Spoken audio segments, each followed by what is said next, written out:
Watch it. Now on to training. Long course.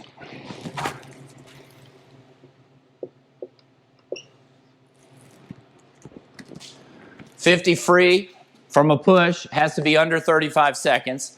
Then they climb out and dive a 50 fly timed on a watch. I usually have them dive on 45, so they got 10 seconds to climb out and go, right? And then you do that 30 times. Starts out fairly friendly. At the end, it's not friendly. As the last 5, if they're not wobbling when they get out, they're not doing it right. It's a maximal challenge, and after they do this set, it's going to take 2 or 3 days to get back to normal. You don't come back the next day and do 10 800s, right? You lay low. Really, really important. But if you want to get them in shape and you want them to swim long course, you do this set.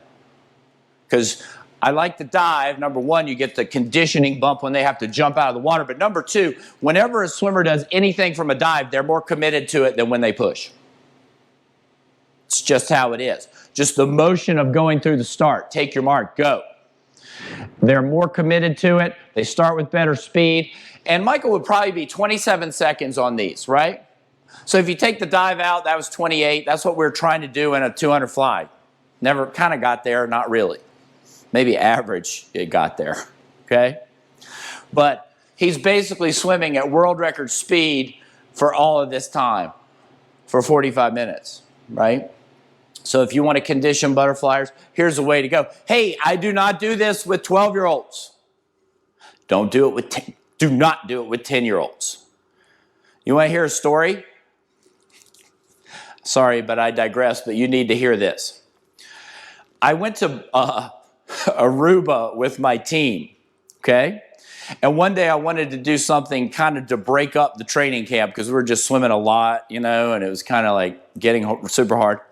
So I did a thing where they did 16 50s from a dive, and at the end of each exercise, end of each 50, they had to climb out and do an exercise.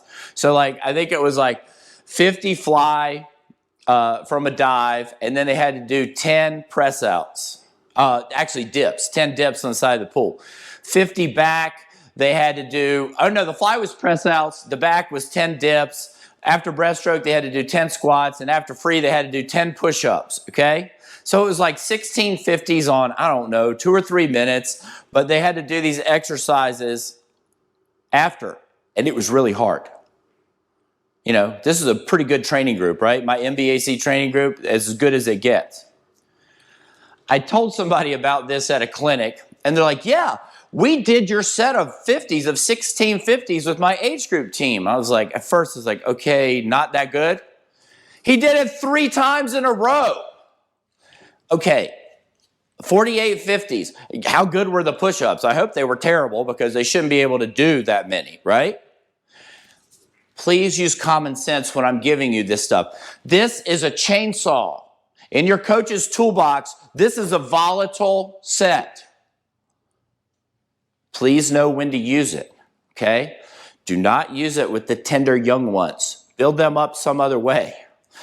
You know, if you had a 12-year-old, you want to give them 10 of those on 140, 150, I don't know, you could probably do that. But don't just jump into the main thing. Have a progression of what you're going to do.